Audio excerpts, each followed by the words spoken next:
Hello friend, শিলিগুড়ির SF রোডে এই বাইক ঝালমুড়ি কাকুর থেকে তোমরা কি কেউ কখনো ঝালমুড়ি খেয়েছো? এই কাকুর নাম মিলন কাকু। এই কাকু ফুটপাতে ঝালমুড়ি বিক্রি করে নিজের সন্তানদের উচ্চশিক্ষিত করার লড়াইয়ে নেমেছেন। এই স্টলের সম্পূর্ণ সেটআপটি কিন্তু একটি বাইকের মধ্যে। আমি অফিস থেকে ফেরার সময় মাঝে মধ্যেই কাকুর থেকে ঝালমুড়ি খেয়ে থাকি।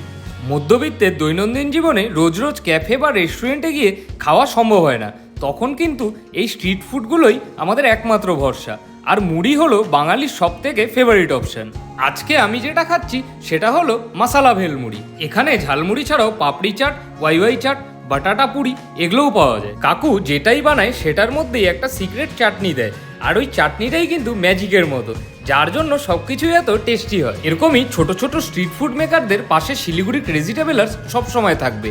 আর তোমরাও আমাদের চ্যানেলটিকে ফলো করে পাশে থেকো। এই মশালা ভেলমুড়ি খেয়ে আমার তো দারুণ লেগেছে, আর তোমরাও খেয়ে আমাদের জানিও কেমন লাগলো।